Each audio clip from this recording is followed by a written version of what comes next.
Mindfulness is not a quick fix, and mindfulness is not a panacea.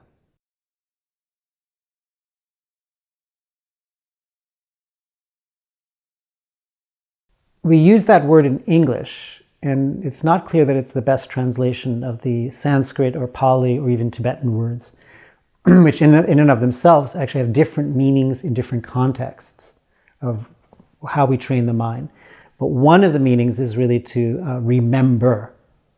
But then that begs the question, what is it I'm remembering?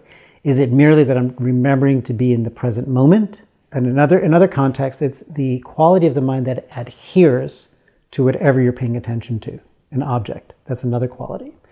Of course, John Kabat-Zinn has defined it here in the West, but I also like to think of it as like a fierce courage to lean into and perceive and relate to the present moment in its fullness, regardless of whether it's pleasant or unpleasant.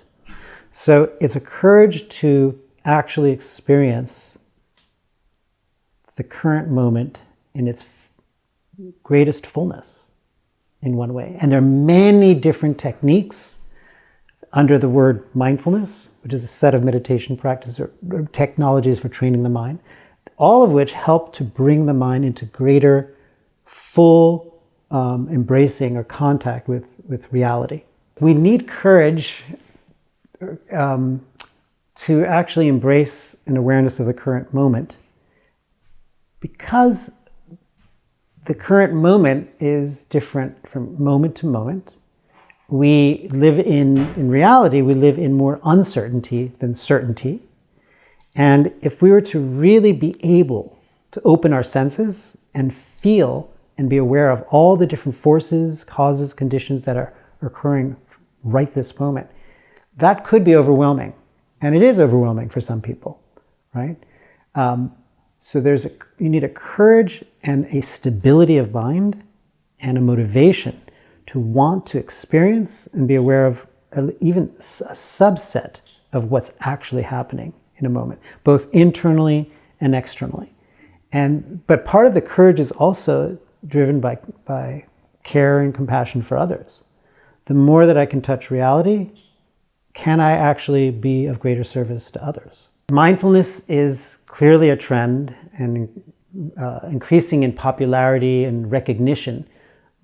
But what are the healthy ways and unhealthy ways, right? So we know that the McMindfulness movement, which is a very important critique, that maybe mindfulness is being used in organizations as a way to shift the onus of responsibility for well-being on the individual, not the organization.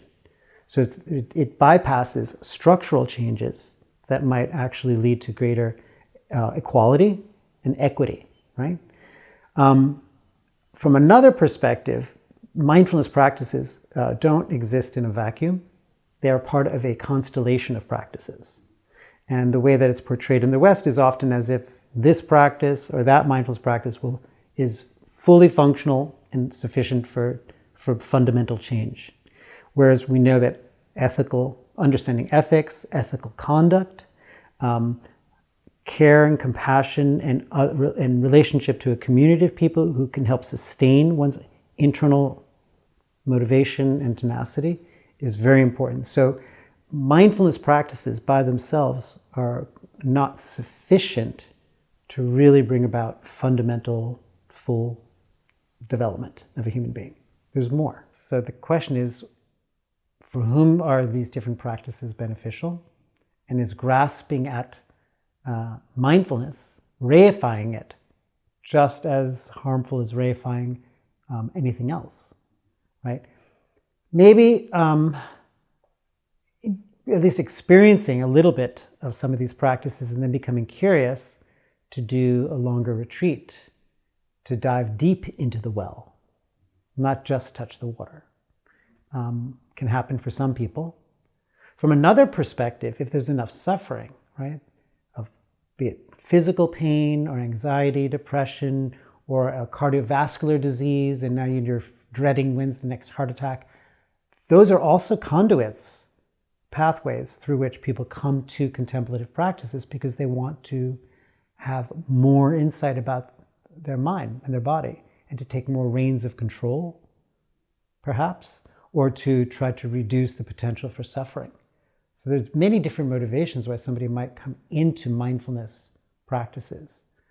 The compassion practices, I think, are a stronger and later evolution, which is really when you recognize, wow, just like me, others.